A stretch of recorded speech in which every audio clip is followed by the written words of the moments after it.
காதல் மேஜிக். இதன் ஆசிரியர் எஸ். ராமகிருஷ்ணன் அவர்கள். முள் கரண்டி ஒன்று வெள்ளியாலான ஸ்பூன் ஒன்றை நீண்ட நாட்களாக காதலித்து கொண்டிருந்தது. இருவரும் மிக நெருக்கமாக ஒரே மேஜையில் இருந்தபோதும் ஸ்பூன் தான் ஒரு பேரழகி என்ற பெருமிதத்தில் முள்கரண்டியை பெரிதாக கண்டு கொள்ளவில்லை. முள்கரண்டி தீராத காதலின் ஏக்கத்துடன் ஸ்பூனை பார்த்து சொன்னது, தேனில் கிடந்து ஸ்பூன்களின் குரலும் கூட இனிப்பாக இருக்கிறது.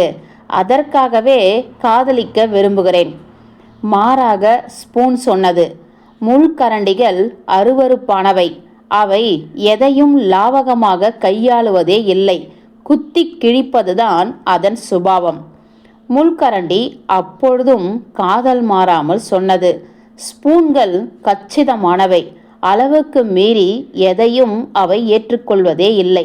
என்ன நளினம், என்ன ஒய்யாரம்! இதற்காகவே காதலிக்க விரும்புகிறேன். ஸ்பூன் வெல்வெட் துணியால் புரண்டபடியே எரிச்சலுடன் சொன்னது, முள்கரண்டிகள் நிம்மதியற்றவை. அவை 3 நாக்குகள் கொண்டிருக்கின்றன. நடந்ததையும் நடப்பதையும் நடக்கப் போவதையும் ஒன்றாக குழப்பிக்கொள்ளக்கூடியவை.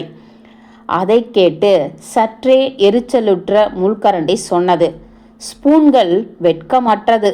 மனிதர்களின் நாக்கை முத்தமிடுகின்றன, தடவி கொடுக்கின்றன. முள்கரண்டிகள் ஒருபோதும் அப்படி இருப்பதில்லை. கோபமுற்ற ஸ்பூன் சொன்னது, முள்கரண்டிகள் ஒருபோதும் சூப்பின் சுவையை அறிய முடியாது.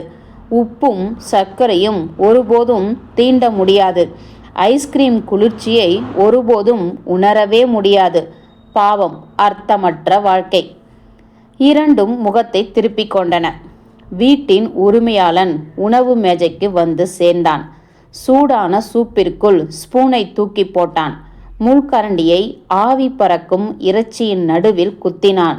இரண்டும் மௌனமாக இருந்தன. பசி தீரும் மட்டும் சாப்பிட்டுவிட்டு எச்சில் பட்ட ஸ்பூனையும் முள்கரண்டி இரண்டையும் ஒன்றாக தட்டில் போட்டு எழுந்து சென்றான். சுத்தம் செய்யப்படுவதற்காக இரண்டும் ஒரே தண்ணீர் வாளிக்குள் போடப்பட்டன. மிகுந்த ஆவேசத்துடன் ஸ்பூனை கட்டி தழுவியபடியே முள்கரண்டி சொன்னது, அன்பே, இந்த நிமிடத்திற்காகத்தான் காத்து கொண்டிருந்தேன். ஸ்பூனும் முள்கரண்டியும் மாறி மாறி முத்தமிட்டு கொண்டன. முற்றும். ஜெய்.